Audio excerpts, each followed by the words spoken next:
Alright, so this Jackery Explorer 1000 claims to be able to handle 1,000 watts on the AC. So I have a 700 watt electric kettle. So we're gonna boil some water, and then I'm gonna turn on this 12 volt fridge to run simultaneously. See if it'll work. Here we go.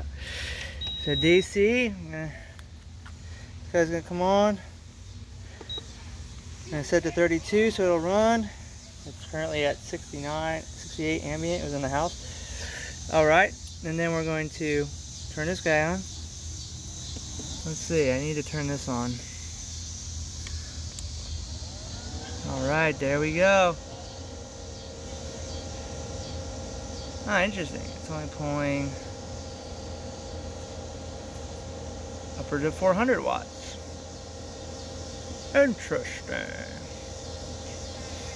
But it's gonna do it. We got a full pot of water in there. The water pot for the coffee is getting up to about 170 degrees.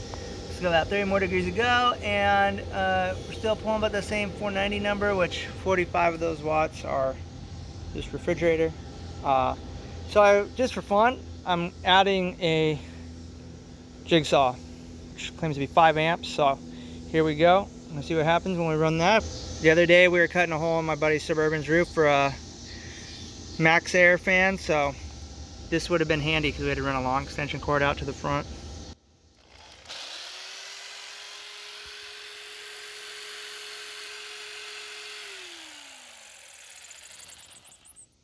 Alright, so the jigsaw added about another 250, 300 watts there, and just kept on trucking. No issue. Getting up there on that. Now I want to find more things to plug in. What else can I plug in? Alright, so I'm going to add in this box fan. And now we're up over 500 watts with the fan and the fridge. Now we're going to add this in.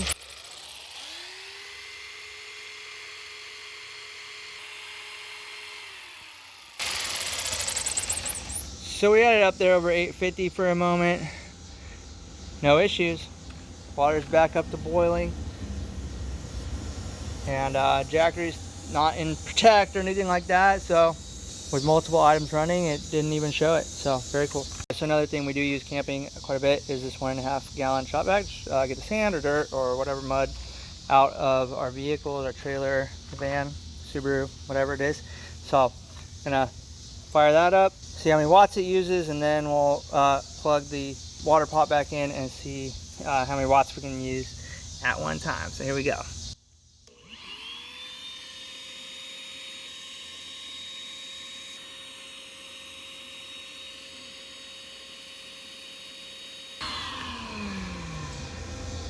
All right, so water's getting back up to boiling. It's still pulling 450 watts.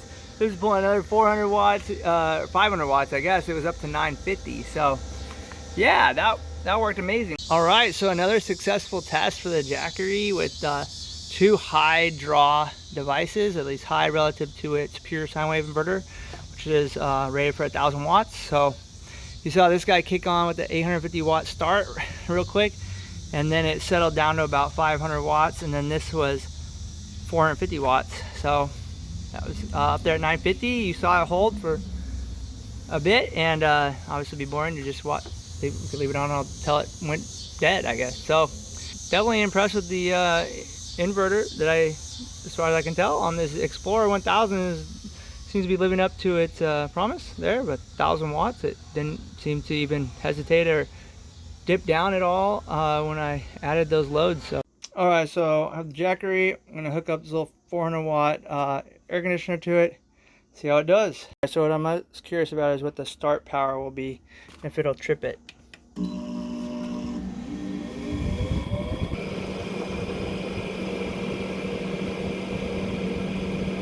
All right, so I had this on, and it was registering over 600 watts on the Jackery at times, so that was surprising to me. I thought it was like a 400 watt thing. All right, so the compressor just kicked on. The fan was pushing about 100 watts. Now it's back up to over 600. You see both. They're not registering identically, but essentially close. Obviously, this would only run at this wattage for what, an hour and a half, hour and 40 minutes. So Probably not the way you want to run air conditioning off one of these, but it would work for a short period of time. This thing's been on for like, what, I don't know, an hour or 45 minutes or something, and it's just way down. So yeah, don't buy a Jackery if you're just trying to run a small AC. You gotta get a bigger system with more amp hours. But I have to say, it did run it no problem. Like, it was trucking 650 watts, pretty much like sustained or whatever that number was. So I definitely didn't have any problem running it. It's just how long will the battery, the watt hours before they just are gone. All right, so we're just working, charging up this Explorer 1000, and I thought I would just point out the similarities and differences with a small gas-powered generator here. So obviously, you know, people are calling these solar generators, companies are marketing them that way, but are they really? Right, so this has a 1,000 watt inverter, and then this little generator is a 1,200 watt inverter. So you can see that the sizes, you know, we'll say is in favor of the Jackery. It's much smaller, though not able to produce quite as many watts on the output. So the other thing is, you say, well, this is limitless power because it can be charged renewably by the sun.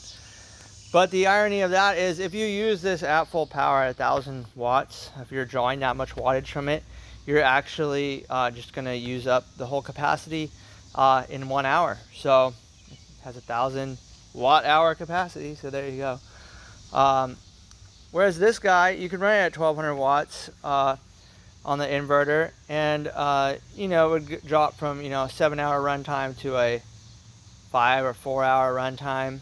But as long as you have fuel, you could just keep filling it and running it at the 1,200 watts. So that's one big difference. Another big difference right now is still the cost. The cost of a Jackery 1000 is $1,100. So it's over $1 per watt. $1 per watt on the inverter and $1 per watt hour on the capacity.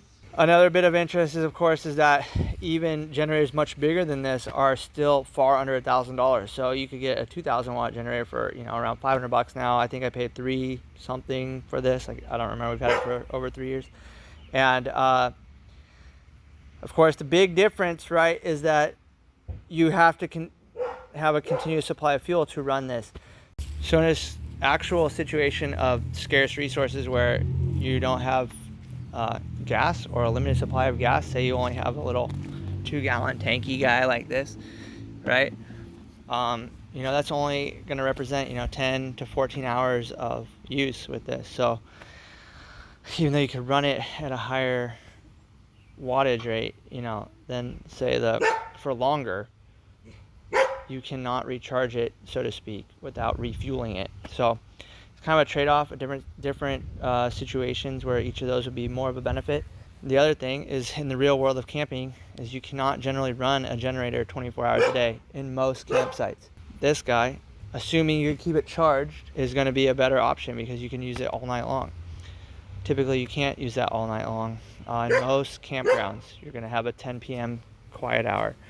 So then the whole issue of, do you want to go out into nature to listen to a generator? I personally don't prefer it, though I have definitely used this generator camping. So what's better for one person or even better for one situation over the other is going to depend on what you're up to, what you hope to do, and where you're going to camp. So, or even if you're thinking about disaster preparedness, I mean, even having both might be optimal. All right, but as the batteries improve, I will say that probably solar power stations or battery powered power stations are going to become more and more useful and have longer lifespans, lighter weight, higher capacity, and then maybe we will get away from needing gas generators. But for now, especially on price, they don't quite compete yet, or they're useful for different situations. So till then,